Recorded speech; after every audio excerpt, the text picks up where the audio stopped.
we have to create the right vibe, the energy, and everybody at the organization has to feel so privileged to be here. It's no other way.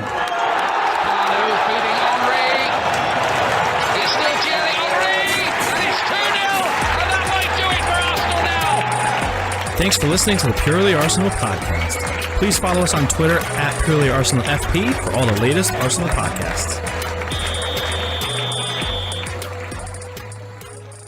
Welcome to another edition of a Purely Arsenal podcast. It's early Friday morning in England, late Thursday night. We're here after a dramatic, very Arsenal-like win over Benfica, 3-2 in the game, 4-3 on aggregate. I tell you, we live to fight another day. Neil Shah is here with me. Finally got a win, eh? And as you said, we always do it the hard way. Always. Oh, yeah. Typical. Yeah, I mean, I knew we were going to concede. I didn't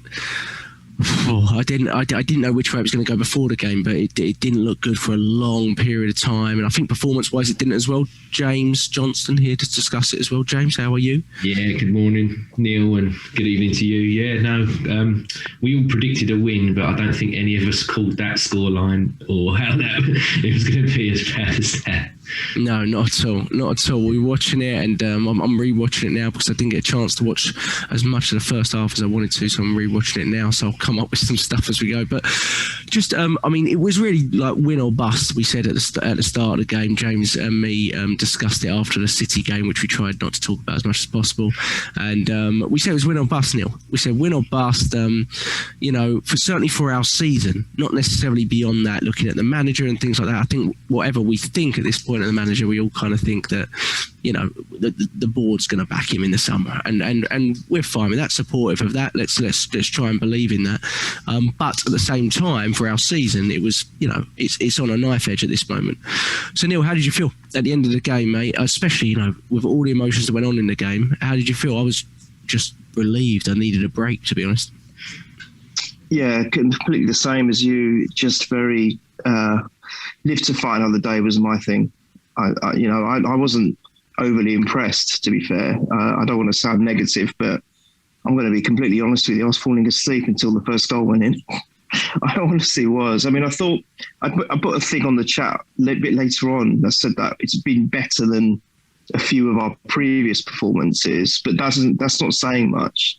It really isn't saying much. I just felt Benfica, we'd scored the away goal, so we'd done the hard work, and that's a great advantage. So we knew that Benfica had to come on to us, which would in theory mean that would open them up and give us a chance to have a go at them. And I just feel that of all our games recently, maybe save the Leeds one, where we had such a great start, I feel that he's still very cautious. For me, I was saying it to someone else yesterday, I just think he overthinks everything. He overcompensates. He tinkers with the team too much. And that's my issue. I feel that for us to get any kind of a momentum, and that's with any great team for me, or any team that is a hard team to beat, you have to sustain some familiarity with partnerships, with certain key partnerships, maybe central defenders, maybe the midfield engine, and even up front. Certain areas of the pitch, you've got to have the 2s and 3s, which are regular, and they get familiar with each other. And I just think he tinkers with the team too much. And that's where I feel that he overthinks things. And if you're tinkering with the team, a centre-back pairing can't get used to each other. A forward lineup can't get used to each other. And even the midfield can't get used to each other. He was moving it around. For me, when we had the best formation I've seen, or the best mix of players, especially up front that I've seen recently, was when, and I know it excludes Aubameyang, and I know your brother gives me pelters about it, and I've not questioned his goal-scoring abilities. I've questioned his captaincy. That's all I'm saying. But I felt when we had Pepe on the left, Laka in the middle, Saka on the right, and ESR just behind, I felt that was a fantastic working formation up front, at least. And then he just, because it's Aubameyang and he has to play him, it kind of just unsettles things again. But I know I'm digressing, we're not really talking about the game, but I just feel that to kind of strike a solid, powerful, and best team lineup, even if it means Aubameyang, just try and stick to a sort of maybe 13, 14 players at best and keep to it. And that will at least give the players the chance to kind of get to know each other a little bit better and know how things are working within themselves. And they know, well, it's like Saka and ESR always say, they're so telepathic with each other. And we saw that in when we had that nice little run. Was it of 6 games, 7 games? I can't remember. And they were saying that they know each other so well off the pitch when they're training that it's almost instinctive when they play. And that's what we're lacking. We're lacking that instinctiveness, I think, a lot of the times. But I just felt like it was just too cautious. But thankfully, it's our boy again, isn't it, who's carrying the team. For me, there's a kid, and that meme, I don't know, it probably went a bit viral yesterday on Twitter, and for you today, Jack, of that little kid carrying that big guy looking over the fence. That is a perfect summary of what that has been for us. It can be argued that last season, Aubameyang kept us, a little bit further up the table with all the goals he scored. This season, it's Saka. It doesn't matter what is happening in any match. Saka just seems to go above and beyond everyone else. I mean, okay, I'm being a bit unfair to maybe the likes of Tierney, etc. And Aubameyang, there were 2 good finishes yesterday, don't get me wrong, especially the first one. But he just seems to rise above everyone else, and he's showing everyone exactly how to do it. Willian, for example, I'll just touch on Willian. I mean, he came on, and to be fair, it's probably his best performance since Fulham, I felt. But what he could try and emulate, and it sounds silly because Willian is the senior player. He's been there, he's done it, he's been successful, he's won trophies. But actually, he should be looking at the other side of the pitch and looking at what Saka does and thinking, that's what I've got to do a bit more of.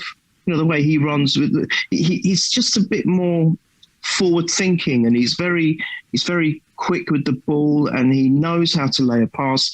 He's just driven to, I've got the ball, I'm going to move forward with it, and I'm going to try and do something with it, no matter what the situation. Whereas Willian's more of, he'll get the ball and he'll think about it, and then he'll pass it back or pass it sideways. It's not attacking enough for me. And I think that's where we've got to learn from. We've got to look at players like Saka, which is really, really worrying because Saka is only that young, and I'm scared that we're going to burn him out. And that is my biggest fear.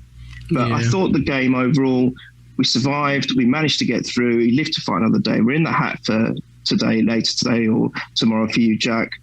And I think it's, in a way, saved Arteta's season. Like you said, not from the management position, because I think we're going to stick with him, but I think it's saved him a lot of blushes and a lot of heartache. Because can you imagine the backlash now if we'd been knocked out of the Europa?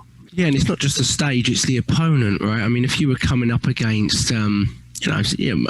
someone like Man United or someone, a team with a bit more pedigree at this point in time, Arteta would be given a little bit more leeway, but I think it would be really hard to justify a side that is clearly struggling. Benfica fans saying worst side in 20 years. You could see that really from the first leg. The frustration was, Neil touched on it there, James, individual errors, right? All season, people have said the individual errors have cost us at times in games where we have been quite good. You talk about Wolves, you talk about Villa. More recently, this time it was Dani Ceballos twice, once for the tackle, once when it's just a huge error, isn't it? I'm not really sure what he's doing back there, but once he's there, you can't be doing that, right? That's schoolboy. These schoolboy errors. What we are creating here. And my argument, I talked about it a little bit on Twitter yesterday, was once you see a pattern of that, you have to look at everyone, including the manager, right? If it's a one-off, like you see Alisson do at Liverpool, right? He's been fantastic for 2 years, and then suddenly he does 2 or 3 crazy things in 2 or 3 weeks. You start going, well, you can't put that on the manager. This guy's been unbelievable for 2 years. But when you see it consistently in the same team over and over again, I think you have to collectively take a responsibility. It was a really tough night for Dani Ceballos, who again looked very good on the ball, but you can't look beyond those 2 errors, James. Yeah, I've said that Arsenal have been frail mentally since the Eduardo injury at Birmingham. I think we've just got this whole when something goes terribly wrong, it just collapsed. The whole thing just collapses. It's like a terrible game of Jenga, for want of a better way to describe it. It just all seems to crumble. Dani Ceballos, going back to as well with the manager, there's a lot of things you can pin him for, but human error, I don't think you can really properly go to him. That's solely on you.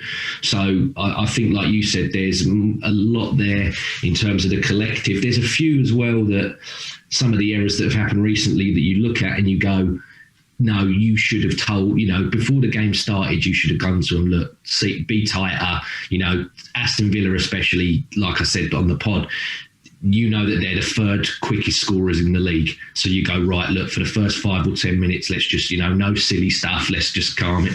And then Cedric gave it away, and City, you knew that they were going to come flying out of the blocks. You should have gone, look, for 10, 15 minutes, just calm it down, do it like that.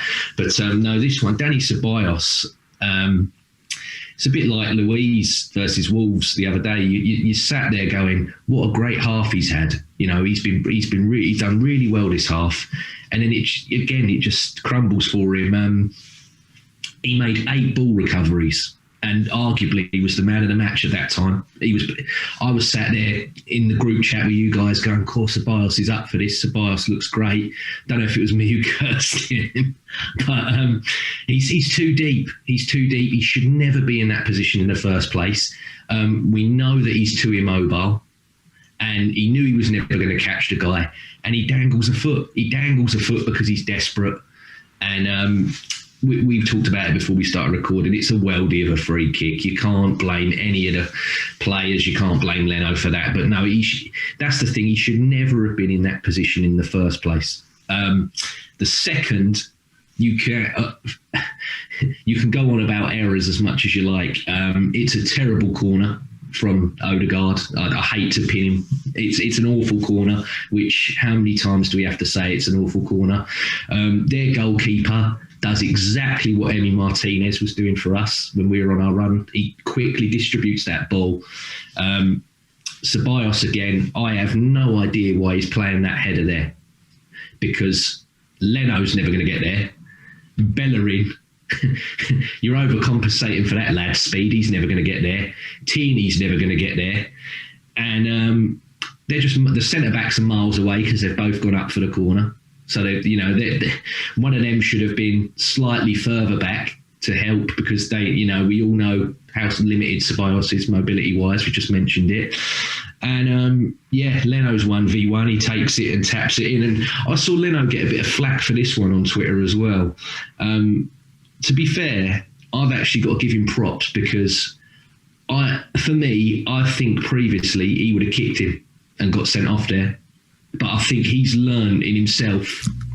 Yeah, I rewatched that as well, and he knew he was in no man's land, didn't he? Yeah. So, but he literally just went, mate. And do you know what? That showed me something in him that he's like learning and coming back to what he was before. Because I was convinced when that was happening, I was like, he's going to fucking kick him here and we're going to get sent off. He's going to get sent off, and it's going to... But no, for me, he did the correct thing. Just, let him past. It's a bit like we wanted in that Chelsea away game last season when Luiz did what he did. Just let Abraham go through, mate. Just let him go through, and then we're back 11v11. We don't have to worry about anything. And but yeah, no, you're saying about Ceballos. Sorry, I'm digressing on. It's just two terrible errors. But again, he should never be in those positions in the first place.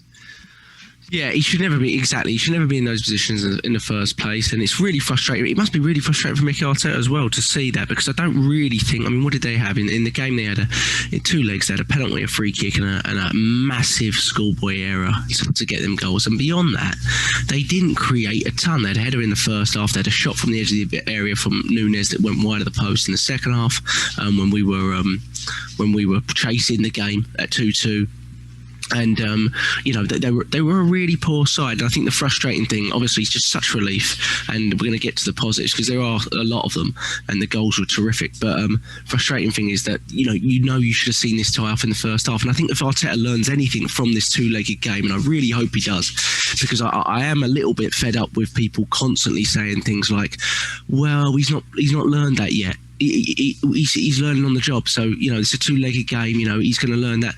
Okay, yeah. To learn substitutions, it shouldn't take 18 months. Let's be real now. Come on. Okay, we can say things about the squad and that he needs to make his changes and COVID related things and pandemic, and sure, but I think that's stretching it a bit to keep going on about but this is the first time he's played a home leg in Olympiacos, boys.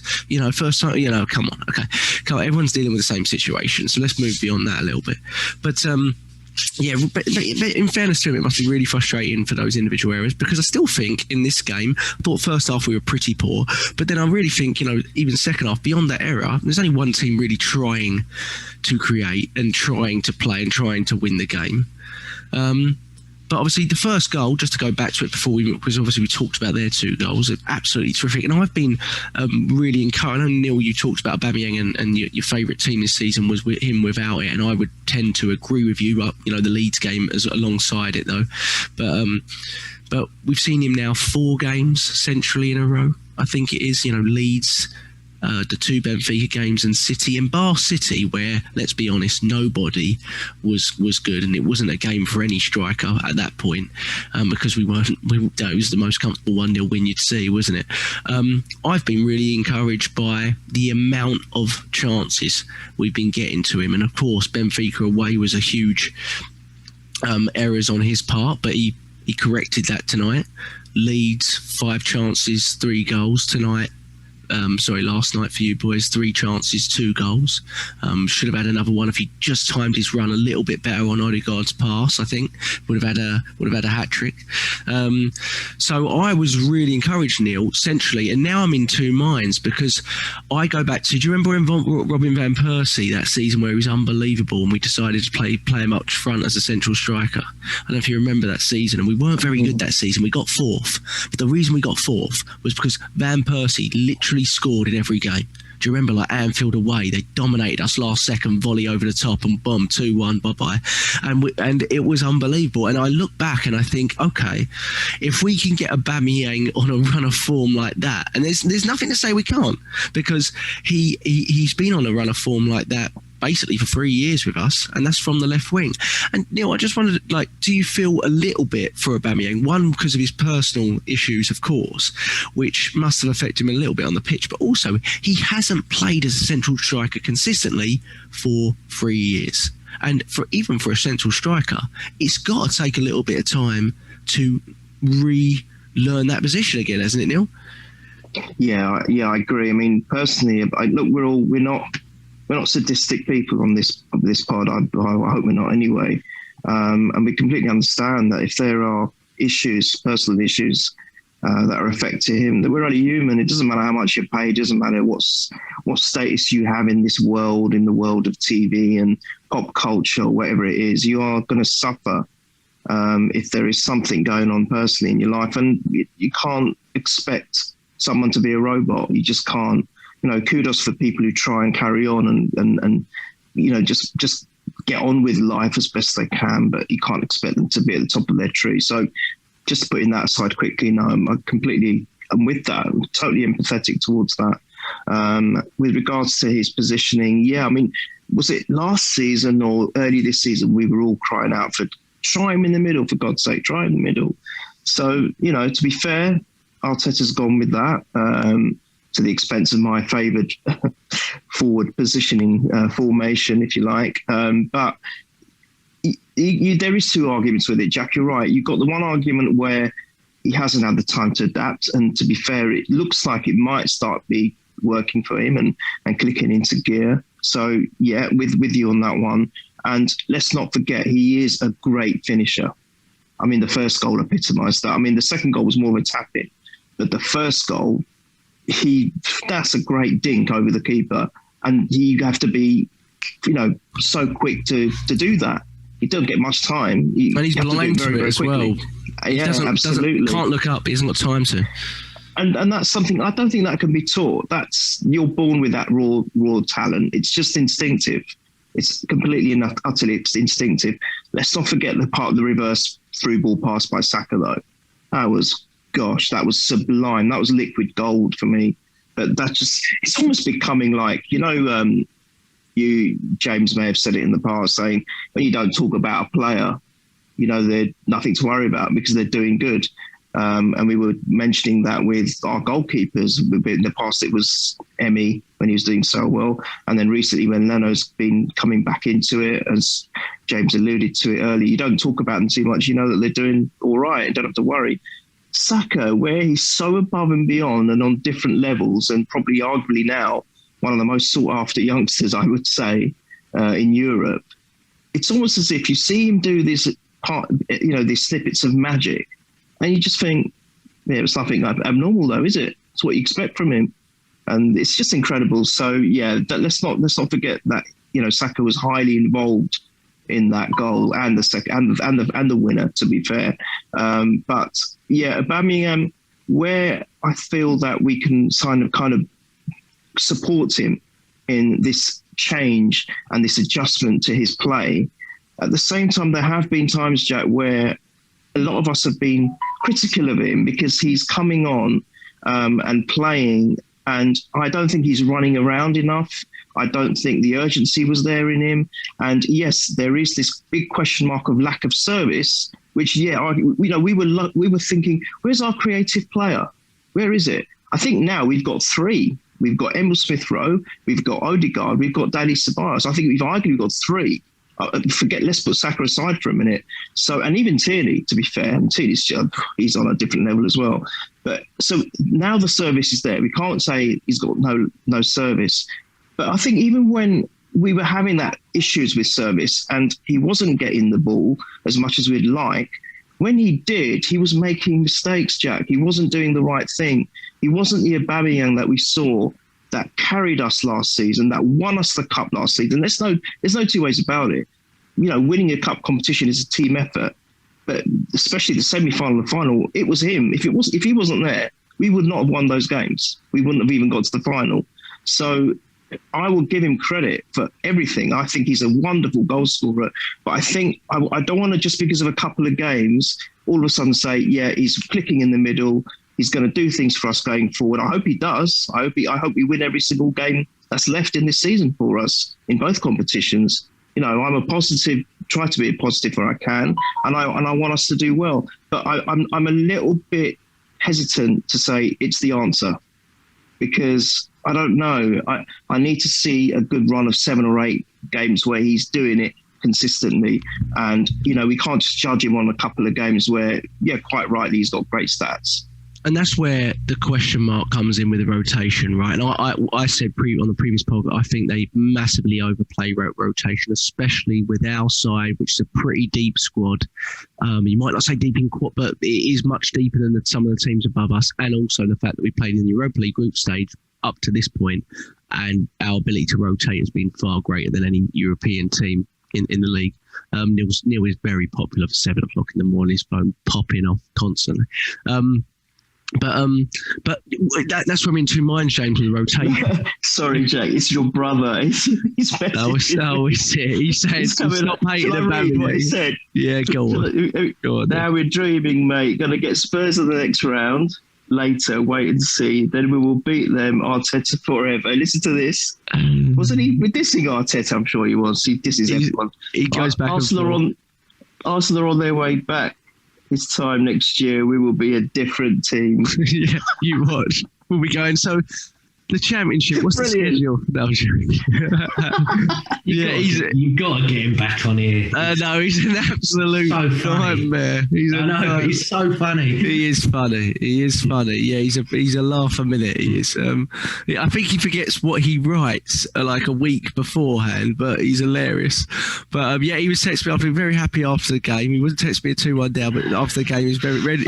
I see you and him on Twitter sometimes, and I'm like, you both have got to become eternal attorneys or something, because the stuff you have on each other that you get from, 2-3 years that you do the tweets or the WhatsApps you've saved. I'm like, bloody hell, the dossiers that you've got on each other. It's unbelievable. I tell you, mate, if I take him to court, I've got him banged to rights. Yeah, but I'm like, both of you've got so much evidence. It's unbelievable, the levels of detail. Yeah. He's very pro Aubameyang central for a while, though. He has been. But James, you talk about Lacazette, and obviously we know we're likely to sell him in the summer, then Martinelli and things like that. But this is where the rotation can sometimes work against you, right? You're just starting to see it.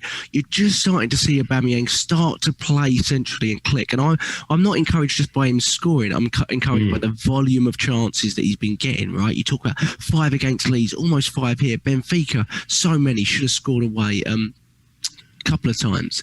So, like, for example, Leicester, and we know Aubameyang's had a decent amount of rest, albeit not true rest because he's had a lot of issues to deal with off the pitch. But in terms of Aubameyang, he's not played many games at this point this season. So where do you change it? I personally am kind of in the mind of, I kind of want to see him more centrally, because I think he's going to get better the more you play him there, as long as you have the right people feeding him around him. Yeah, I mean, we spoke about it for ages about moving him central, and I remember saying to everyone on here that it'll be a bit like what happened at Leicester with Vardy. They had Claude Puel that was playing him wide and wide and wide. He eventually got sacked. Brendan come in and was like, look, you're 32, I'm moving you back in the middle. And I think Arteta now's looked at it. He was saying, no, he's left for me. His best position's left. He's looked at it and gone, right, Lacazette, I'm probably going to sell you. So he's got to build for the future. And I think he's putting Aubameyang in there now, and he's just putting feeders, literally, like you said, Neil, just all the feeders. I mean, Emil Smith-Rowe's gone back out wide, which I don't think is his best position. I personally think he's better as a 10, and that leads into the whole, can him and Odegaard play together? I personally don't think they can.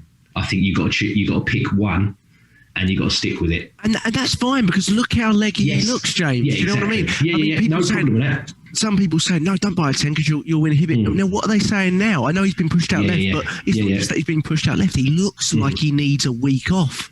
I mean, he really does. And the thing is our big problem is that we don't retain width. And Smith Rowe, even though he is left, he's always a bit like how I'm not comparing him and Aubameyang together, but Aubameyang, he was on the left, but then all he does is and comes across. That's all Smith Rowe wants to do is come back in the middle again, and there's nothing wrong with that, because when he's in the middle, look what he's a give and go player. He's a guy that puts value in minimalistic things. Like I don't want to say that he doesn't have a good work rate, but he's literally like minimum effort, maximum satisfaction. That's the best. What he does in 1 or 2 touches, he'll make count, compared to, we've got players that take 10 or 15 touches, and you're like, for God's sake, just release the bloody ball. Just release the bloody ball. So I think he's doing this because he's of the opinion that Aubameyang's going to be my man next season. Obviously, he's given him the contract, and I think it's looking at, right, okay, so Aubameyang's going up front, so the right hand side, that's Saka's, and it's a case of who else is going to be the number 2 on that right, but then who's going to be my man on the left?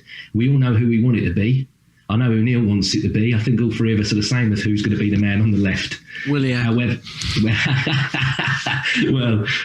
that's the one. That's the position that's up for grabs. That's the one that's up for grabs, and it's all about who's going to go and take it now. But I mean, Aubameyang, I would like to see him play a few more games up there, and a lot of criticism again that we win yesterday and he scores and he wheels himself out for the interview, but when we lose he doesn't and everything. I do agree with that. I do think that he picks and chooses when he wants to come and be the captain. I'd rather have a captain that stands there and fronts it every single time, personally, which I agree with you on, Neil. However, again, it just all speaks to the things that we've all said time and time before. He looked happy. He's playing with a smile on his face. The young players are playing with it, and it's all about, like we said, he's just surrounded by feeders, so he's going to get more chances. But it's more so on him as well. Like his body language has improved. He's playing on the shoulder more, which we've always wanted him to do. His movement is what we've always wanted him to do, and we know that he's got. So it's just, applying all of those things and just keep going, because I do believe that centrally he is going to be the guy now for the foreseeable, because I think, Lacazette's, I think he's done out here, I'm afraid. I think it's finished. You're on mute. I was saying, I think Laka could be key, but now, you see the way the squad develops and how Aubameyang has started to look the more we've played him centrally, and you can see the time of his runs, right? And we don't talk about it. We don't talk about VAR when it's. I'm not going to say it worked in our favour, but if those two incidences happened in the Premier League, one of them would have gone against us. No question. I know what you're saying. They're both onside, but come on. When you saw that first goal in particular, you were looking, going, they're going to call his left shoulder offside here. You were, right? I tell you what I hate about the Europa League as well is you can't see it. They don't show the fans the replays. They don't show anything. I have to go and find it. Yeah, and honestly, I was even the second one. I mean, they were, even though they were both rightly onside, in the Premier League this season, the favour hasn't been given to the attacker. So if they look at it and they think anything's off, they've pretty much given it off, right? But it's the timing of his runs, right? Okay, the Odegaard, he went a little bit too early, but the time of his runs getting better and better. And it's muscle memory. He's done this for years, but he's not done it for 3 years. Been coming in and out of the left, cutting inside, constantly doing the work rate. And I think that's played into some of the early injuries he's got. The thing as well is the one that he did get flagged for, he still tucked it in, which is what I put to you in WhatsApp, Neil, and didn't I? I said to you, at least he still put the ball in the net, because I'm like, that's all meant for him. It's mental, because you looked at when he didn't put the ball in the net in the first leg, and that completely threw him. And I think that led into how he had if he scored 1 or 2 there in the first leg, going into that Man City game, he'd have been more switched. I think he'd have been more switched on and been like, right, I bagged 2 there, and I can calm it. I can maybe do something. And that guy thrives on everything being. It's annoying because everything has to be perfect to him to be perfect. But when it is perfect, you know what you're going to get. Sorry, yeah, I agree with that to a certain extent, James. I'll tell you why. Because you think he'd done so well against Leeds, but then he dropped off again, didn't he? When he got that hat-trick against Leeds, I thought, that's it, he's back. And then all of a sudden, no, maybe not. So this is why I was a bit hesitant with answering your question, Jack, that I want to still see at least 4 or 5 games and see how he gets on. Absolutely. And let's keep him centrally, though. If Arteta starts tinkering again and sticks him back on the left, you think... Yeah, and I think that might be why it's killed Laka, to be honest, because once we've started getting him playing centrally, you don't want to take away from that. And when Laka comes centrally, the team has to change the way it's playing. You have to change the players around him. They're 2 very different types of striker. And although I think in the summer, when we sell Lacazette and sell Eddie Nketiah and let go of Balogun, we will need a different type of central striker. We will need one that is has much more movement than Lacazette, and he's younger, and yeah, but muscle, not like Laka's doing. He's getting on the old pie, isn't he? So he's eating Bellerin's dinner. That's what he's doing. So we all know it. Stop it. I'll get pelters for it. I'll go and move on from it. But the one that you're talking about that he put away, that was Odegaard's pass. 36 final third entries for Odegaard, the most in the team. Got a little bit of pelters on it, and I think it's a little bit harsh. I will go into Odegaard a little bit more. So first off, I mean, we wanted to just 1-0 up. The weird thing is, it's such a weird thing with the away leg, isn't it? Because on the other team, I knew they were going to be more expansive in this game. Knew, no question, they were going to be more expansive, and they were really from the start. You could tell they came out a little bit more. And it just plays massively into the favour of the away team, because they know, especially if it's the second leg, they know what they've got to get, and they know it can count double, right? And they knew when we were 1-0 up, it didn't change anything for them, really, right? So or for us, we know we're going to need minimum another. Like you said, it's bad tackle by Ceballos. For the free kick, unnecessary, right? Nowhere near the ball. It's silly, but it's an absolute worldie after that. There's nothing we can do about it, but there's an error there for sure. And then you're playing your odds there, because one mistake is absolutely going to cost you. at that point, Neil, when Dani Ceballos makes that mistake from the I think it was a kick out from the keeper, was it? And like James said, wise of Leno to do what he did. Arteta hauls him off straight away, in fairness, takes him straight off, and you can tell Ceballos is really aggravated. Obviously, Partey was a natural change, right? It was on the bench, natural change that we knew if we needed him, we were going to use him, basically. So that was of course normal. What were your thoughts, though? And be honest, when Willian came on, because we have hindsight now to say Arteta's genius, but what was your thoughts initially? Because when I was fuming, and I'm not going to act like I wasn't. So I'm sure you must have been the same, right? Because let's face it. I mean, I think a lot of us think we're out at that point. So you're looking for something that's inspired you throughout the season, and that wasn't a change that had, was it? Come on, do you want me to be honest? I was calling for Arteta's head, mate. Yeah, I think a lot of people were, to be honest. I stayed off Twitter for that moment, but. I thought, right, we have to score 2 goals and you bring on the most negative, cautious player on the pitch. I thought you might just bring El Neni back on as well. You know, if you're going to do that, go the whole hog. Just stick 12 defenders on the pitch, even though we only could play 11.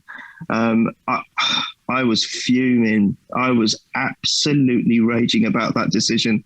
And thank goodness I was wrong. Look, I think we are all the same in the way we think, in the sense that we want players to prove us wrong. We do give certain players a lot of stick. We do, but we have always said we do it because we see it, we say it as we see it. That is our motto in this pod. We will say a player can be magnificent one game and we'll give him the credit, and he'll be dire the next, and we'll criticise him for it. That's just what we do. We're not going to sit there and I know people say, I mean, I get a lot of people on Twitter who I'm very good friends with. They're saying, but Neil, just back them. I said, yes, we do back them. When you wear that cannon, we will back them. No question about it. But we've got to also look at what's best for the team. And if a player is not doing it for a team and is causing us to suffer as a result, you can't keep backing that player. And especially someone who's on so much money. That's the other thing. And on top of that, it's curtailing progress of at least 2 others who I think, I'm still going to say, are miles better. Miles better. I'd rather see Pepe on the left. I'd rather see Martinelli on the left all day long. That's just the way I am. However, just quickly touching on Partey, yeah, natural choice, 100%, totally agreed with it. And he makes a difference anyway. Partey is just Partey. He can move the ball faster. He's silky smooth, I think. And you just feel that with him, something could definitely materialise in any game for me. I still think he's got a lot of adjustment to do. Same with Odegaard, but Odegaard, we might not have the time for that to happen. But the change with Willian was like, oh my God, what's going to happen? But to be fair, and I'm glad I was proved wrong, to be fair, he played the best I've seen since Fulham. Because big part in the second goal, yeah. And he played a huge part in the second goal. I mean, it was a 1-2 actually. If you think about it, it was Tierney that laid it off to him to then assist him. But he picked him out perfectly. I've got to say, Tierney did a lot of the work. I mean, he had to. It was great feat for him to adjust and to move on to his left foot. And that goal, I mean, goodness me, Jack, it was in the net before the goalkeeper knew anything about it. It really was. If you watch it from behind the goal, it's already past him before he's diving. It was such a sweet strike. But you know what? That epitomises Tierney for me as well, because did you see his reaction when the ball went in? He wasn't interested in celebrating or smiling. He was saying, get the fuck back up the pitch and let's get that winner. So I'm so glad you said this. That is captaincy material, John. That is what I call a captain. Aubameyang, as good as he is as a goal scorer and as important as he is for us as a team, Tierney is captain material. I'd say give it to him now. I don't care how old he is. Tony Adams was made captain at the age of 18 or 19 and he won the title in 3 different decades, right? Tierney, for me, is the one that stands out to be captain. Not Luis. A lot of people say Luis. Luis, for me, is too inconsistent. He's too... he does stupid things at times. I think for me, that should be Tierney. But Willian, I'm so pleased for him. I'll be honest, I'm pleased for him. I've given him so much stick. I've given him, even you could borders on hate at times. So I think, what is he doing in our squad? What is the point of Willian? But to be fair, he came on yesterday and he did what he was supposed to do. And we got through. So great choice from Arteta. Whether it was deliberate and whether it's, let's say it was a great sub by Arteta, because we've given a lot of stick about substitutions. I kind of came to that point last night. I was like, I'm not going to complain, although I'm sure I did a lot of it on Twitter, but I was like, you know what? Let's just give him some credit here, because I don't think anyone was backing those changes in the 65th, 66th minute or whatever it was when we needed 2 goals. James, really what the big question here is, and full credit to William, though we've got to see a lot more from him, of course, but this is a start to something, maybe, hopefully, is really what does it mean for, I won't say Martinelli, because I feel like, one, Martinelli's had a lot of injuries this season, and although we're not convinced yet how, or necessarily truly convinced how much Arteta really believes in Martinelli, or has a way for which he wants to implement Martinelli into the team and place him into the team, because it's never seemed quite natural, certainly not alongside his most expensive wage striker in Aubameyang, because they just don't play together. But what does it mean for Pepe? And I know what my answer is, but what do you think? Because he's been shafted again, hasn't he, basically? Yeah, I mean, it's weird because I'm trying to remember who the player was that come out and done the interview the other day, but they said that Pepe is the player that Mikel Arteta spends the most one-on-one time with. And you always see the photos in training of where the ball is there and they're both sat and they're talking, like they're both sat on a football talk. And I want to say it was Xhaka, but it could be, so I can't remember who it was, but they said, he spends so much time with Nicolas Pepe. So clearly he sees something that he knows there's the talent there, but it's all the application of everything. I think, like you said, he wants the basics down because he knows everything else. The guy's elite at it and superb at it. But it's just, defensively, you've got to help me more and everything else. This is a guy that is risk averse. We've all said this. And yesterday, the substitutions that he made, and I'm glad we've all come to the conclusion, look, we've hammered him on the subs, but so we got to praise him. We always say on this podcast, we say it as we see it. And Neil, you're saying there, you're getting abused by people saying, oh, back the players, back the players. The caveat I'll say to that is what evidence has Willian showed us that he was the right man to come on when we need to score 2 goals? That's the argument that I'll say to it, and nobody can reply back to me. No, the justification for it is what we saw. But in fairness, it could have gone the other way and been for the last 4 months. Exactly. And the thing is, I'm not. I don't class myself as harsh a critique on Willie, and I actually think that he did really well in the away game at Old Trafford versus Man United. And apart from that fluffer that he missed, I thought he did really well in the home game versus Man United when he come on as well. I give him credit for those 2 games. I thought that he was good in those 2 games as well. But Partey coming on when he did, he just makes everything look better. And he brought an element of calming, which we needed, because they were going to potentially get overrun in that middle. And he's just like, look, let's just shut it down and calm it down. And let's just play. And Willian again, it's a backwards, sideways pass, and it come off, didn't it? And then you mentioned it with Tierney. He just, galvanises the others, and he's like, right now, buck your, effing ideas up, and let's win this bloody game. Because I kept saying to you, they're bobbins. This team is bobbins. Like, just go for them. Just absolutely attack them, because they're rubbish. Like, they are absolute rubbish. And we said it before, we want that. Like what Wenger used to do, where it's like, I'm not compromising on my principle, I'm just going all out regardless. And it paid off. It did pay off in the end. But it's like we said, we say it as we see it. And I thought it was the right subs, and they did the job, and you can't complain. The weird thing there is, for me, is that we got the result and it was fantastic in the end. But that last 20 minutes, what I'm expecting to see from a team that is basically going out is I am expecting us to really pen them back a lot more and create more, to be honest. And we got one fantastic chance to Aubameyang. Beyond that, in that last sort of 30, I don't really recall that much. Half header from Aubameyang that went wide, shot from Luis from distance. For all the amount of ball we had, obviously the Odegaard one through to Aubameyang that was offside. And I think that's where I get a bit concerned. I think we're still... I think we're still not quite fluid enough in the front four, and maybe that will come with time. But I also think part of it comes down to the sort of style and philosophy of the coach. I think if anything, if the manager can learn anything from these two legs, which people keep saying he's learning, is in that first leg.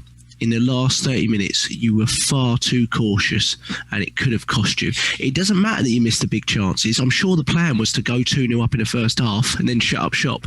It didn't happen. So adjust and keep going, because this is your away leg, and I'm telling you what, you need to come back with something positive, because if they come back with you just saw how hard we made it for ourselves just with a couple of individual errors. And if you can't eradicate the individual errors, which we can't do, clearly whatever's happening, whether you blame it on the Arteta, the individuals, or a collective, we cannot eradicate the errors. Why?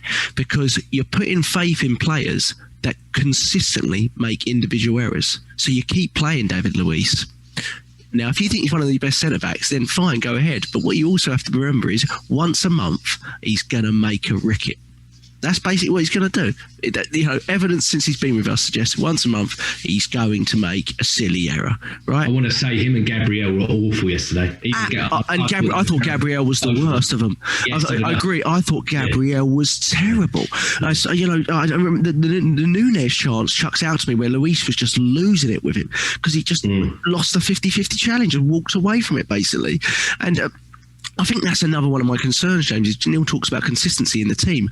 I think since we've completely changed the centre-backs, I'm now completely confused about what our best two centre-backs are. I do not know. And if we don't know, then I don't think he has a clue either, to be honest, because he's chopping and changing. Didn't we? The best centre-back at the club isn't necessarily what we think's the best partnership. We all think the best partnership was Holding and Mari, don't we? I don't know if you guys still believe in that or if you've changed your mind.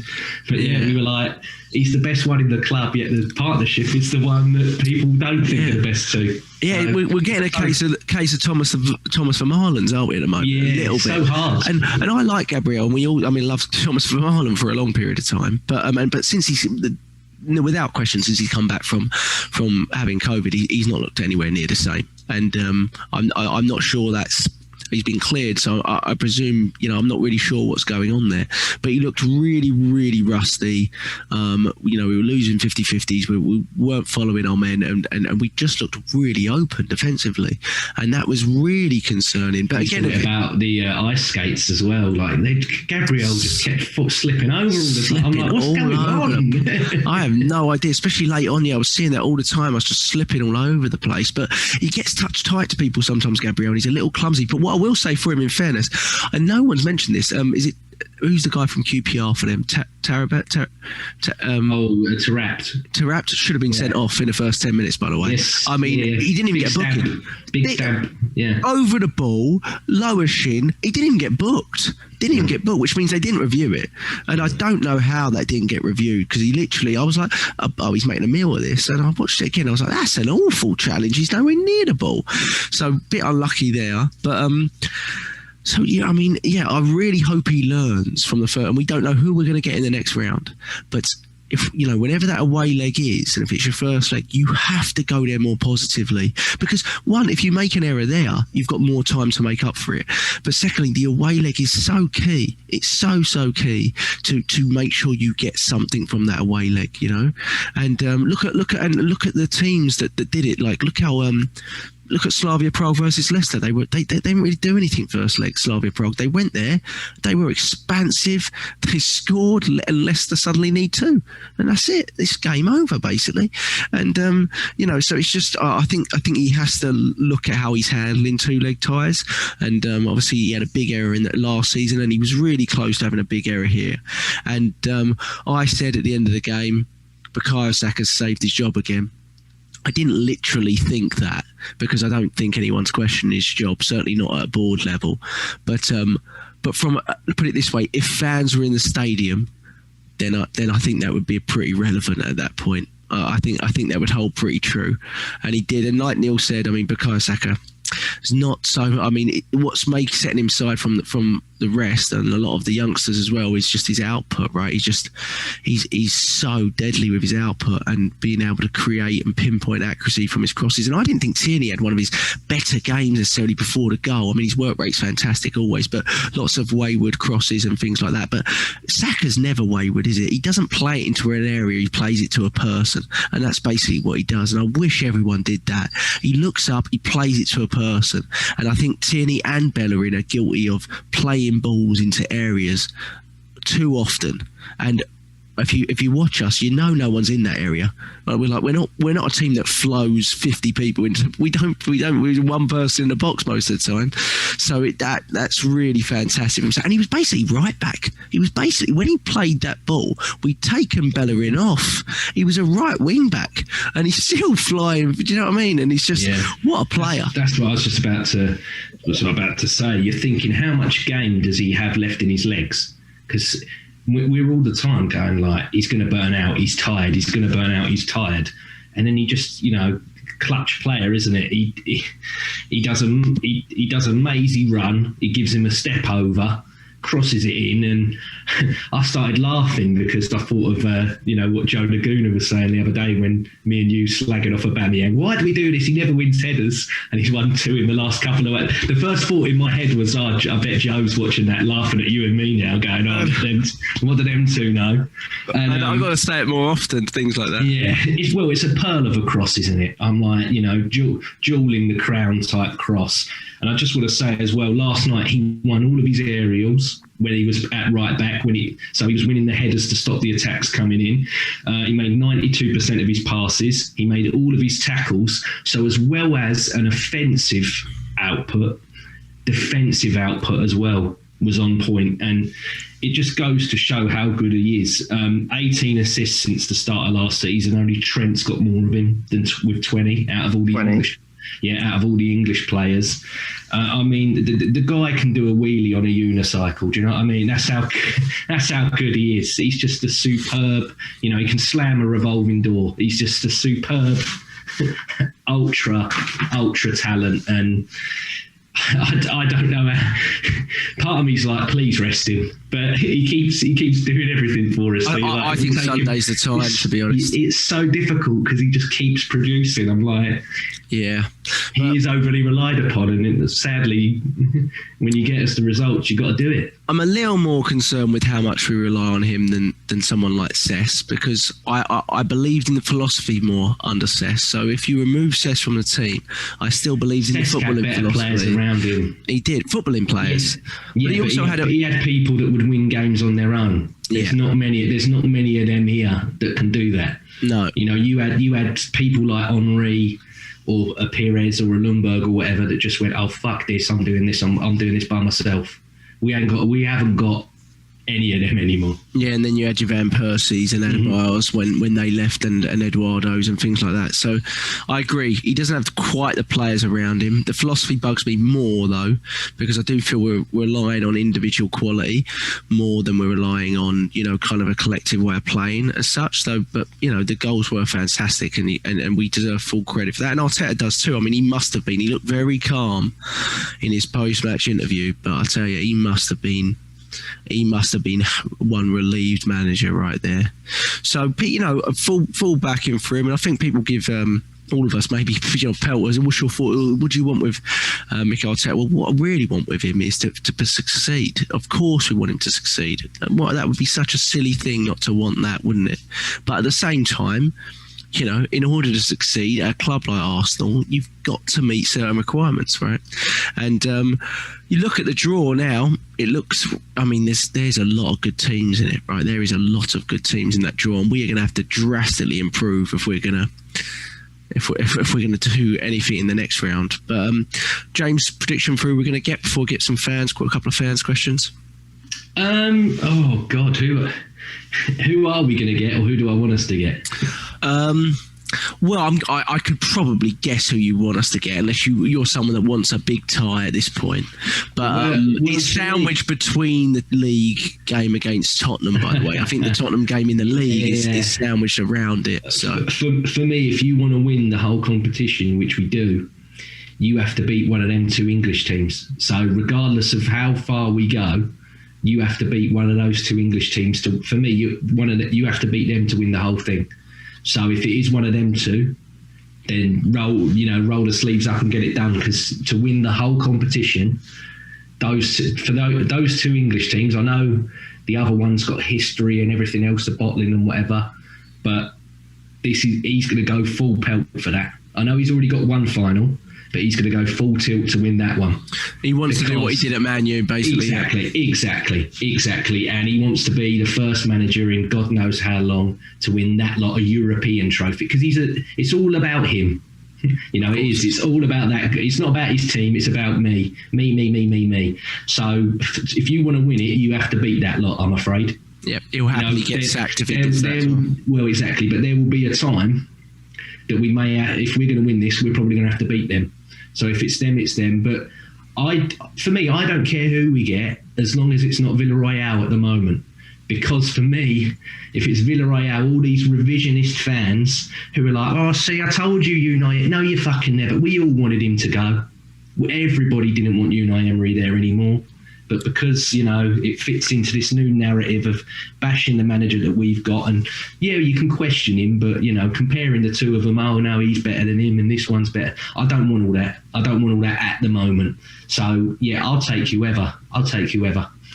Whoever for James. Yeah, I'm not fussed. Confident, perfect. I think we've been... One thing I will say for Arteta, I think we've been slightly harshly done by in terms of who we've got in cup competitions this season. If you look across it, I think in the League Cup, who played Liverpool and then knocked out, I can't remember who we got knocked out in the League Cup. We had Leicester. We had Leicester, Liverpool, so tough games. FA Cup, we had Southampton, Newcastle, tough games. And then Europa League, we won our group with 18 points and we got Benfica.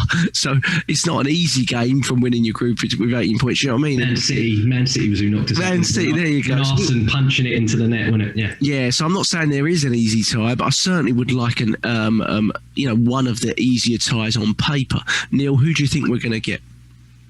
I'm like your brother. I'd like to get Spurs out of the way and get them knocked out. That means we play them 3 times in 7 days, I think. Yeah, brilliant. Three hat-trick wins over them. I mean, what more? Or, at least, it would be nice anyway. I've got a feeling we're going to get one of the easier, well, on paper, I say easier to no teams. Everyone becomes world-class when they play against Arsenal. So there's no such thing as an easy team for us, I would say. But I actually think, on paper, I think we might get away with one of the weaker teams. I don't know why I feel that, but I would like to get Tottenham or Man U. I just love to. What time's the draw? Knock them out would be great. What time's the draw? 12 midday for us. Midday for us. Yeah. Oh, so I'll wake up to your text. I'll go Rangers. I think we'll get Rangers. So we'll see how we go with that. A couple of questions.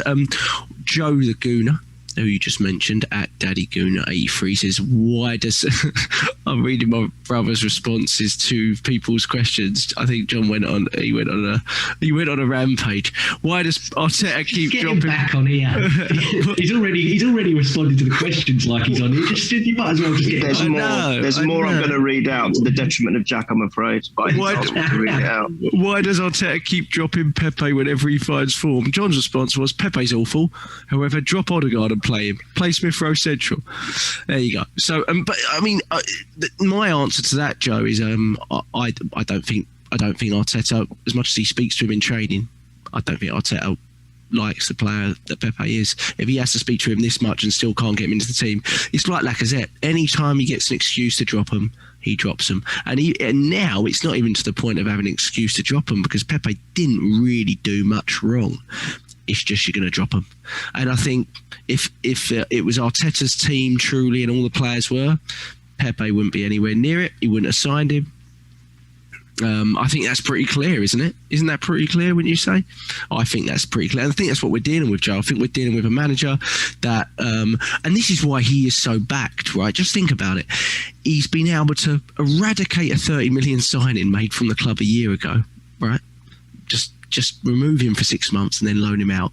72 million signing, can sit him whenever he feels like it, right? I mean, this is a manager that is backed. There is no question about that. I do agree with people with that. Whether I think it's right or not, he is backed. They are backing him fully, I think, at the moment. I could be wrong, and something might happen in the next few months. He's a project coach, Jack. They are backing him fully. Like the previous one, when they said he was a project coach, they're actually classing it as a project for them as well. And do you know what? You're better off doing that. It's a 2-year contract to start with. Hindsight's a beautiful thing. I should have looked at that when he first got appointed, Emery, and gone, well, hang on a sec, you're telling us this is a 3 or 5 year journey, but you've only given him a 2-year deal. What's all that about? Yeah, exactly. Yeah, he gave, So I think massively back. And do you know, I'd rather us be in that boat than be, in the middle of the range like Emery, because it's never going to work that way. Either rid of them, sack them, start fresh, or back them to the hilt, because there's no point in having them if they're not going to get the players they want in to make it work for in their format. As long as it fits the general kind of ethos of the club, then back them. Yeah, so that's my thoughts on that, Joe. Unfortunately, hopefully I think we'll see him on Sunday, though, Pepe. There'll be another chance from him, so I think he's likely to start Sunday, but maybe not. Bernadette, 68, back on Twitter. Hopefully she's doing well. Will we struggle to keep our best players if we continue to fail to qualify for the Champions League? Neil, are you worried about keeping the likes of Saka? 100%. We've got to do... we've got to pull out all the stops to keep him, Jack. My God, he's a saviour. What his contract is? I don't know how much. Wasn't it 5 years? Wasn't it 5 years, James, when he signed? Was it? So I just don't know. I think it was 4. Was it 4? I think I was worried it wasn't 5. I think it was 5. Maybe 4. Was it? Okay, I'm going to have to look that up. And I don't know what he's earning, but I'm wondering if he's there for a... he needs more. Already. Yeah, exactly. He needs more. Maybe him and Willian can sit down together and then go, look, just give a bit of yours to him, because you've got that restaurant opening in Dubai. So that's right. And that'll be all right. That's the way business is done, isn't it? Exactly. I know. I'm a bit concerned about that. Obviously, the Champions League is the I guess every player's dream, or top player's dream, to feature in that competition. And we've been out of it for how many years now? 3-4 seasons. And while I don't think I was initially too worried about it, because I thought we'll find a way back, it is starting to we're almost getting used to the fact that we're not in it anymore, which was unheard of. Do you remember in Wenger's era, we did everything to be in that competition, and we were in it all the time, and everyone was giving him pelters for being top, getting 4th in a trophy. And now everyone, as soon as he's off the scene, the top 4, that's the thing you have to aim for. It's funny how it was never said when we were doing it consistently for 20 years. Was it pundits, media bastards, right? And now all of a sudden, exactly. So shut up, all of those idiots that were peltering in for fourth trophy, or what it was called, classing the top 4 as a trophy. Sorry, trying to get my words in there. But I am concerned that we have become, or are becoming, comfortable with, at the moment, being a Europa League team. We could quite easily even slip out of that domain and become a domestic cup team and a mid-table team at that. And that's my worry, because how long are these players who have got immense talent and potential, and they're going to say to themselves, what's the attraction of either going to Arsenal, because it's not just about keeping players, Jack, it's about attracting new players, which Arteta is evidence. There's evidence that he wants to build his own team. If he's going to be backed by the board and he's going to be there for at least another 2 seasons, or at least another 1 full season after this one, he's going to want his players in, not the players that he's inherited from Emery and even Wenger. So I think that if that's the case, we have to really do everything to get back into those European positions. I don't think top 4 is in question at the moment. I mean, even this is coming from me, but, certainly somehow stay in that Europa League position, and then maybe next season have to push on for Champions League. If we don't, then the Sakas of this world, the Tierney's even maybe, if they do well and they flourish, they could be off. And where does that leave us? I think we're very much on a knife edge, I think, at the moment, as to where we go in our future for the next 4 or 5 years. we really have to be very careful. So yes, it's a big worry for me. Huge worry for me. He's only on 10 grand a week as well, Saka. No way. It's No. It is. Look on. If you go on, I've looked his contract up before, and it's been very vague on the wages. It's a 4-year deal at 10 grand. It's 10 grand a week. Well, then he is. I've Then literally he is just looked going at to be it. in Yeah. for a renewal. Well, I tell you what. Sorry. I tell you what. That's awful. I mean, that's awful. But is it quite? Yeah. I mean, is it quite clever because they know now that he's on he can't go anywhere. I mean, if to go anywhere, they're going to have to pay, I think, close to 100 million to get him anyway. And I don't think there's that much money going around at the moment, even with the billionaire boys. So we'll up that. Yeah, we'll up that and hopefully be able to extend it. Do you know what I mean? Like if we can up it. El Nenny's on £50,000 £50,000 a week. So the minute don't you worry, that's being upped. He will at least be a 60. Can I just say, what does that say about that player then? He's on 10k a week and he probably knows everyone around him is earning like mega bucks. And look at his attitude and aptitude and application on the pitch. Because he's been there since he was 8, Neil. And he knows what it means. That's what playing for the badge means. Yes, that's exactly. what it means. There you go. There was a question as well, someone saying, because he's homegrown, I feel like he wouldn't go. He'll go. If we don't achieve anything, it won't last long. You can have one season maybe like this where you give it to the coach. If we're not challenging for Champions League football next season, he'll be off. Trajectory's too high. Yeah, you can't stifle a player like that. He's got to be at the top table. He's too good. Yeah. Is Auba the key for the rest of the season? My brother says he answers it as well. He says yes, so thanks for that. Cheers. He's like Monaco in French. Do you remember? I know. I love him. You asked the question, Monaco. Yeah, exactly like that. So, but yeah, I mean, if we can get Aubameyang back to the level he's been at for the last 3 years, for the rest of this season, we've got a chance. We've got a chance. Agree. For sure. Now he's doing it from a central position, but potentially can be just as deadly, right? But no question can be just as deadly. And if you surround him with the right players, why were players not passing to Thomas Partey, Angry Arson _ Thank you, Angry Arson. I think we just gave him a follow. No, we didn't give him a follow. You're not even following him, and he's not following us, Angry Arson. But I'm going to follow you for that question. You're welcome. And why did Tierney not make passes to Smith Rowe? I haven't checked the Tierney Smith Rowe passage, but to be honest, I didn't think Smith Rowe had one of his better games, and he's constantly coming inside, isn't he? He's constantly filtering inside, which is fine, but then that link up wasn't really there, and we do see that a lot with Tierney and Martinelli and Tierney and Saka. He typically links up really well with the player ahead of him, and I didn't see so much of that, to be honest. And then the Partey one, I didn't really notice that so much in this game, to be honest, but maybe you boys did. Neil, go on. You want to say something? Yeah, I was just going to say, you said something about the pinpoint passing, that Saka seems to be the only one who does it in our team. I was seeing it from Smith Rowe when he was playing behind Laka, and since he's moved into a different position because of Odegaard. Remember when we got Odegaard, I said I don't mind, or even before we got him, I was saying I don't mind someone coming in, but he has to play second fiddle to Emil Smith Rowe to give him a rest when he needs it. Not the other way around. It seems to me now that, Odegaard's the man because he's come from Real Madrid. Well, he wasn't playing for Real Madrid. That was my worry. And all of a sudden now Smith Rowe, who had bags of talent and was doing it in that position, has been pushed aside. But when he was in that position, he was doing pinpoint passing. His passing was amazing. I'd even say it was probably even better than Saka's at that point.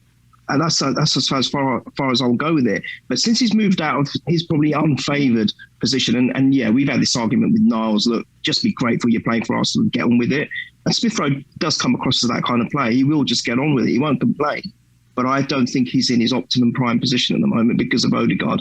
I think he's got to manage Odegaard and Smith Rowe better. That's the game management that I would suggest. When you're playing him out wide, you're asking him to carry and take people on. That's not his game. He's a guy that beats people, like I said earlier, with movement, as in off the ball stuff, not on it. He's not that dribbler. He's not that type of. So play like you said, Neil. Yeah, I'm with you, mate. He is number 10, and then Odegaard's the backup. Yeah, and you do that. They can't play together. The evidence is at this they point, can't play together.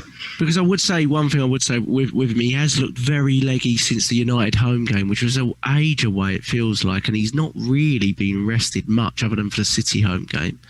And I just think, the games are so thick and fast at the moment. We've still got another round going with the Europa League and hopefully more beyond that. So I just think, rotate them like Sunday, rotate them whoever's fresher, play whoever's fresher. If it's not working out after 60 minutes, rotate them, and that's the way it really should be. I did play a lot at left side for at youth level, but I think certainly in the first team, I agree, he's looked a lot better central, and what it allows you to do is then play a more natural wide player on the left, right? I personally would pick Pepe, but it doesn't seem like it's going to be the case at this point. I think it's all about partnerships, right? Tierney and Pepe have always had a very, very good link-up partnership. Correct. The right side, Saka doesn't need a partnership. He's too good. So that's what it is, right? So Bellerin's getting no credit from me for that one. No, he's all right. I mean, I don't think you love Bellerin, really, Jack. I think. Yeah. A lot of people going on about the athletes as a person, and maybe you disagree with me on this, but I couldn't care less what they're like as people, to be honest. I mean, we're not going out for dinner with them, are we? I mean, of course, if I could have 11 players that were all, part Mother Teresa, then I'd of course that would be fantastic. But let's be honest. Most players aren't going to live up to the expectation of being lovely people anyway. If you meet them, they all, there's lots of them. Some of my favourite players have done the most stupid things in real life, right? And I don't have to name them, but do I care? Jens Lehmann, follow him on. He's an absolute nutcase. Right, follow him on Twitter. He's a lunatic. But we don't care, Jack. I do not care what he says. I love him. I will love him forever. Why? Because he's literally the best goalkeeper I saw for about 2 years, and I will love him forever for that. Right? And so many players. I think it's fantastic. It's admirable what players do off the field, off the pitch. Same with Hector Bellerin. It's fantastic. He seems like such a nice bloke. But if you're not doing it on the pitch, that's all we care about. I think for most fans, that should be the way it is. He's been here since he's 15, and I'm like 10 years in football. Even though it doesn't seem like a lot, it's a fucking long time. Yeah. And I'm like, he's done what he can for us. And do you know what? He'll be like when we sold Iwobi. I won't feel bad. I won't have any harsh feelings towards it. Just like, mate, you've done what you did. Love you for it. And literally, if Paris Saint-Germain are offering the 25 to 35, take it and go to him. Look, mate, go to Paris. Do more and more with your clothes and everything else, and go and win things at PSG, because it's a one team league anyway. Go win everything over there and have a good time. I'll be stunned if a club like that comes in for him. I truly will. I know he's got pedigree, but I will be. I mean, if they're watching him at all, I'll be stunned. I mean, he is a shadow of the player he was. Yeah, but he can walk that. I know people. Maybe in that league, he probably can. He can walk that league. Yeah, but he can't. He's still getting assists in that league, and he's in his mid-30s. Yeah, possibly. It'll be very interesting to see. I mean, the right back position needs looking at. I'll say that much. It needs looking at in the summer. I think it will get looked at in the summer, to be honest. The way that he wants us to go, you need an athlete there. Yeah, you need an athlete across. And he's not, And someone just a bit more defensively astute as well. If they're, when they go back, it's the recovery speed as well that we need. We mentioned it on this. Yeah, massively lacking, and it's not coming back. So it's massively lacking. Yeah, so great, good bloke. If we do move him on, wish him well. But predictions for Sunday. I can't believe it's a 4 a.m. game. It's even earlier than the normal early games. And you waking up for that one? Well, I am, but I mean, have you looked at our record in 4:30 a.m. games this season? I mean, let's be honest, our record across the board isn't very good. I want them to develop new times so we can have a chance. But we got. I mean, Leicester played at home, similar time to us. We're obviously over in Olympiacos, major sort of travels there. James, what's your predictions, and how would you like to see us line up? I would change mostly all of it. I'd bring Cedric in. I'd keep Leno in goal, but I'd bring Cedric in. I would play Chambers and Mari I know that might not be popular. I think Holding's came on, didn't he, Chambers? Yeah. So I'll put Chambers and Mari in there. So hold on a minute, you demote Holding to 5th choice centre back, would you? No, because he'd still win the concussion, and I think he's back though, isn't he? No, I think he's back. Yeah, because you're my go-to man on this thing. For me, he wouldn't be back, but protocol for Premier League is 5-day protocol, so he should be back. Right. Oh, unless he's having symptoms. Either him, him or Chambers with Mari. Tierney, I guess he's the only. If you're going to bring Cedric in, he's got to stay at left back, so keep him there. I would play El Neni and Ceballos. I wouldn't risk Partey or Xhaka. I think Xhaka's played, what is it now, 11 games, 90 minutes. Definitely rest Xhaka, yeah. So yeah, I'd probably put Smith Rowe at 10, and then I would go Lacazette. I know that we want Pepe on the left because he's better there, but I would put Pepe on the right, and I'd bring Martinelli in. I'd actually give Martinelli a start, and I'd just go, right, rest them all for Burnley, which we probably got better chance of winning. It's a week away though, isn't it, Burnley? It's not midweek game, is it? Yeah. No. So we do have a week off, but I wouldn't play most of them big boys. I said it last time. I wouldn't play that front four. Well, obviously Smith Rowe, but I wouldn't play all of them in this game, because I'm like, I hate saying it, but because people are like, oh no, it's still mathematically possible. But I'm like, why go for it? Why go for it and risk it? You know what you got to go for now. You're in the next round of this. Just prepare for that. For that. And Leicester are going to be on it and everything. And you want my prediction? I think we're going to lose 2-1. Sadly, but do you know what? I'm not overly fussed. If the performance is lackluster, then yeah, I'll be fuming. But I'm not. I just think we'll probably get rolled over. Yeah, I tend to agree with that. What I want to see is players that come into the team that I believe could actually make a difference in the first team. I mean, I think he'll start Willian, and I think definitely he'll start Willian. If he decides to rotate that much, he'll start Willian. But again, I'm not of the belief that Willian's someone that can come into the first 11 at this point. So I still would rather it not happen, but I expect that to happen. Neil, predictions? Anything to say on the game? I know I was talking about consistency and stuff. I'm worrying about Gabriel a little bit. I really am. He has been so rusty. I'd like to see Mari as well. I think whenever I've seen Mari, he's been very, very comfortable. If Holding is fit and he's okay to play, then possibly Mari Holding for me. Definitely Cedric should come in to the fold. And a few changes like the ones you've mentioned, I agree with.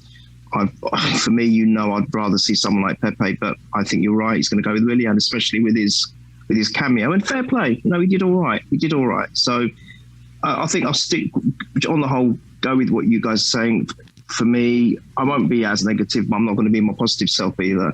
So I'm going to go with a 1-1 on Sunday, and I think it'll be over.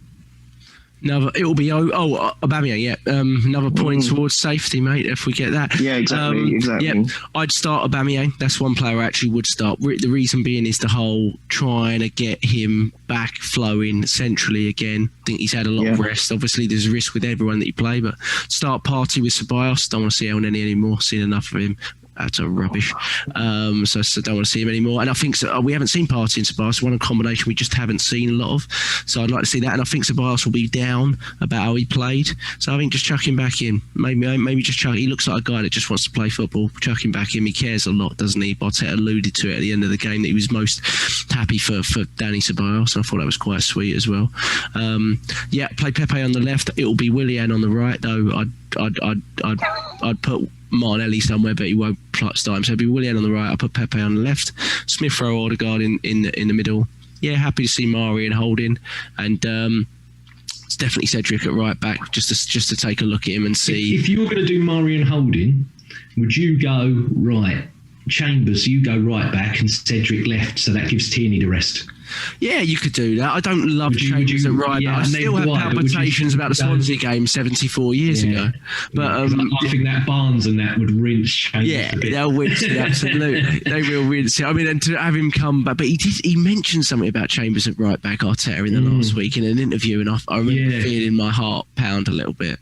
So you just don't know what you're going to see. But I think that would be a little bit of I think Tierney... Bit of a baptism of fire straight back from an injury. Yeah. Well, in against Vardy, Maddison, and Barnes. Good luck. Yeah. In the league, like you said, it's a massive long shot. I don't think there's anything left in the league for us. But again, it's win or bust. Win or bust. So play a team that you, even if you do rotate, that you believe can attack the game and win it, whether it's on the break or dominating the ball. And for me, if you're starting players like, El Neni and people like that, I don't really think we're there anymore, and I think we've got the rotation now. Party's fit not to do that, So I think I would go kind of that way, and I'll predict. Maybe we'll get a point. I'll predict a 2-2. No, sod it. I'll predict a 2-1 win. 2-1 win. We're going to go and get a 2-1 win. And, wait a minute. You're predicting win when I've done a draw. I don't know why you're so negative all the time, to be honest, mate. Shut up. Right. Okay. Well, before you close up, just a couple of things. I want to give Ash Gallagher a mention because he did a great tweet about Tierney. Did I miss his question? Did he give me a question? I missed it. No, but you've missed Gunner through far too easy's question, and I think Melvin, the only way is Arsenal are just given a couple of questions as well. Why are we doing it in a hard way? Gunner Through says. That's a great question, Gunner Through. We're doing it a hard way because we're not good enough to do an easy way. It's either the hard way or we lose. So that's what we got at the moment, mate. I'll take the hard way all the way through to the final and win it because we ain't doing it the easy way. The only time we do it the easy way is against old big fat Sam West Brom. So it's a kick in the bollocks, but then you have a lovely nurse lady come and look after you afterwards. It's painful, but there's something nice at the end. Is Martinelli a Saliba Mark II, says Melvin Marks? That is an interesting question. A lot of people believe that. I don't believe that yet either. No. Are you convinced he has a path for him though, James? I mean, that might be He's too talented. Yeah. He's too talented. I know a lot of people are like, no, he doesn't like him because of this, that, and the other. And we've had this discussion. He knows. If he completely, takes him out of the team and he goes somewhere else, he's going to bite you on the arse. He's too good. Yeah, and when he does chuck him in, chucks him in against the big I question Arteta about a lot, and I tend to think, like what Neil said, he's an intelligent man, but he overthinks two things. I don't think that he's stupid, and I'm like, getting rid of him is stupid. Yeah, and I don't think even Arteta, I don't think's that stupid. I agree with because I love Martinelli. Yeah, got to find a pathway for him. Hopefully, it doesn't involve a loan. That's what I hope. I told you what the pathway is. All the way on that left-hand side next year when Aubameyang's the guy moving centre. Then he has. I mean, the only thing I'd say to that is evidence so far in his sort of 12 and a half, 14 to the 13 months is that he does not play them two together. I mean, more than 3 or 4 times. I don't think. But yeah, lots of things can change. Boys, it's been fantastic. We will be back. You can't get away with it that quickly, Jack. So I've been told specifically to read this out by your brother. I'm sorry. Oh God, no crazy. So this from John, our good friend John, and Jack's brother. Please remind Jack he's an Arsenal supporter in capitals. Support the manager.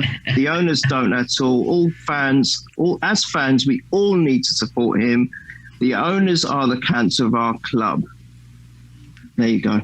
That's his final word. I'd believe that a little more if he wasn't screaming Arteta out about 2 weeks after we employed him. Okay, so the thing with John is he has very, very short-term memory. I think he has memory of a goldfish because I always say to him, you do know there's a history of everything you said, right? Okay, there's existing there. But look, we're not backing. Of course we're going to back Arteta, but we are here to give our analysis on whether we think Correct. Should be.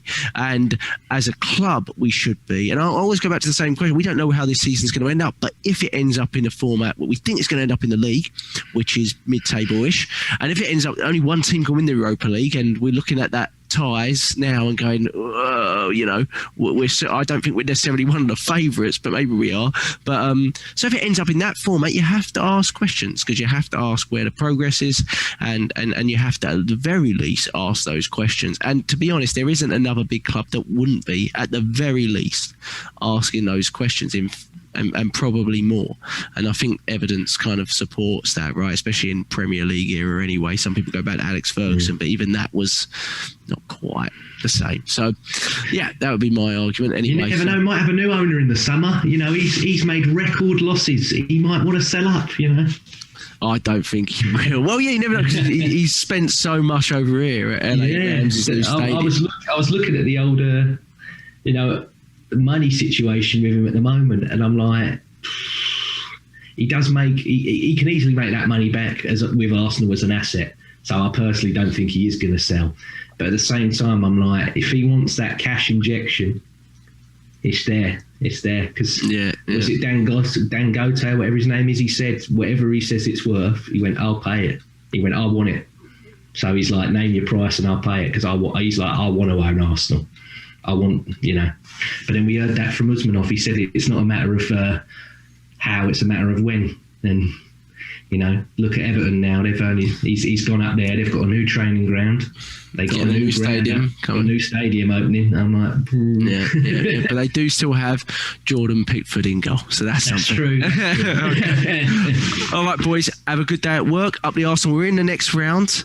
Let's see what happens. And a massive game, Champions League challenge on Sunday. Let's see who's going to get that. Absolutely. Yeah, Too right. That's the true side. Come on, you Arsenal. Come on.